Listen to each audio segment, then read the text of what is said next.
अस्सलाम वालेकुम स्टूडेंट्स, उम्मीद करता हूं कि आप सब खैरियत से होंगे। मेरा नाम है उमैर खान और आप देख रहे हैं वे टू लॉ।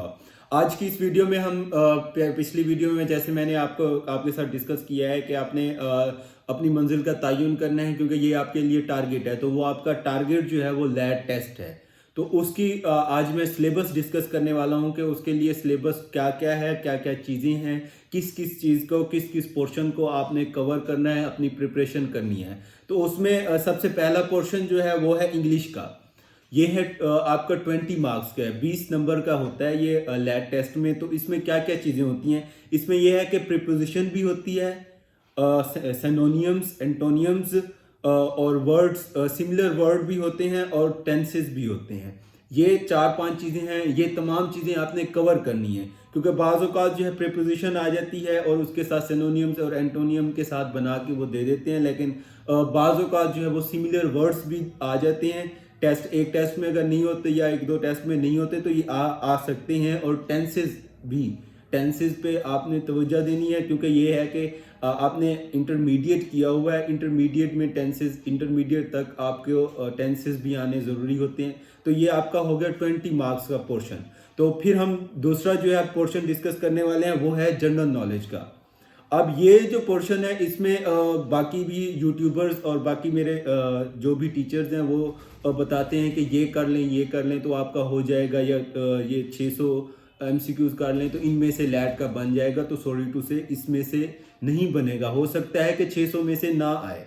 तो आपको, आपके लिए ज़रूरी है कि आपने हर जो है पोर्शन को कवर करना है। जनरल नॉलेज में भी पोर्शन, मतलब जैसा कि आ जाते हैं कि कैपिटल्स, किसी भी कंट्री का वो कैपिटल पूछ सकते हैं, किसी भी कंट्री की वो करेंसी भी आपसे पूछ सकते हैं, किसी भी कंट्री का आप कोई भी, इनके लिए प्रिपेयर अपने आप को रखें।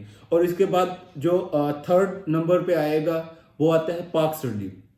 अब पाक स्टडी का जो पोर्शन है वो है आपके पास 10 मार्क्स का, मतलब 10 मार्क्स का जो है वो आपके पास पाक स्टडी का पोर्शन है। उसको आपने अब कैसे कवर करना है, वो सिर्फ और सिर्फ रिलेट करेगा अपने पाकिस्तान की जो कैपिटल कौन सा है, पाकिस्तान में जो है वो पीएम कौन है, सीएम कौन है, किसी भी सूबे का सीएम वो पूछ सकते हैं, किसी भी सूबे का आपसे गवर्नर पूछ सकते हैं। जो एमसीक्यूज आए हुए हैं लास्ट उसमें वो सीएम, पीएम, गवर्नर्स आपने देखने हैं। और उसके बाद आपने नेशनल असम्बली को लाजमी देखना है, नेशनल असम्बली से भी आ रहा है। प्रोविजनल असम्बली, हर प्रोविजनल असम्बली की आपने देखनी है कि उसमें रिजर्व सीट्स कितनी हैं, उसमें जो है वो मिनॉरिटी सीट्स कितनी है। तो ये तमाम चीज़ें पाक स्टडी में देखनी है। और इसके साथ साथ आपने और भी और चीज़ें भी कवर करनी है। रिवर्स कितने हैं, जैसा कि मतलब पाकिस्तान में दरिया कितने हैं, इन चीज़ों को भी आपने कवर करना है, ये भी आपका आ सकता है। और उसके बाद जो आएगा अब तीसरा जो है, चौथा सॉरी पोर्शन है, वो आपका है 5 मार्क्स का, वो मैथ का है। 2 मार्क्स का जो है वो आपका आ जाएगा परसेंटेज के ऊपर आ जाएगा। और 3 मार्क्स है या 2 मार्क्स का एंगल्स का, क्योंकि ये थोड़ी सी चीज़ें होती हैं जो आपने पढ़ी भी होती हैं। ये हो जाता है कि इसमें भी मार्क्स आ जाते हैं, लेकिन आपको कोशिश करनी पड़ेगी थोड़ी सी। अब उसके बाद जो पोर्शन आएगा वो है इस्लामियात का।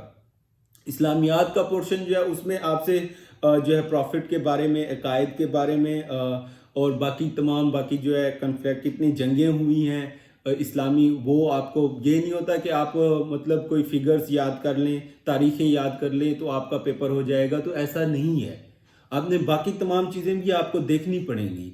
वो देखनी भी आप लाजमी होगी, क्योंकि आपका जब लेते हैं टेस्ट तो वो 12th ग्रेड, फर्स्ट से लेकर 12th ग्रेड तक आपका कंप्लीट टेस्ट होता है। वो कहीं से भी कैसे पूछ सकते हैं।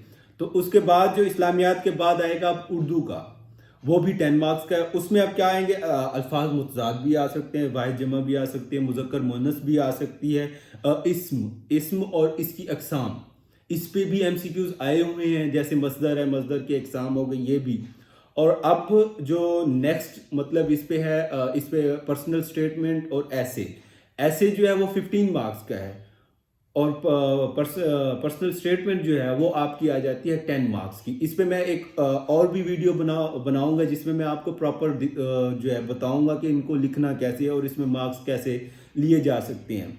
तो आज की इस वीडियो में मैंने लैट का कंप्लीट सिलेबस बता दिया है। लैट की में मार्क्स जो है वो 100 मार्क्स हैं और इसको पास करने के जो है वो 50% आपके होने लाजमी है। अगर 50% से कम है तो मैंने पहली वीडियो में बताया था कि अगर आपके 50% से मार्क्स लेस हैं तो आप एलिजिबल नहीं होते, चाहे आपके एफएससी आईसीएस या 12th ग्रेड किसी भी उसमें किया हो और आपने 95% मार्क्स भी लिए हुए हो और आपके अगर लैट में मार्क्स नहीं है तो आप एलिजिबल ही नहीं होते। तो इसके लिए लाजमी है कि आप अपना टाइम ज़ाया ना करें, आप लैट की प्रिपरेशन करें और लैट को फुल प्रिपरेशन के साथ दें ताकि पहली अटेम्प्ट में ही आप निकलें और आप अपना टाइम ज़ाया करने से बचाएं।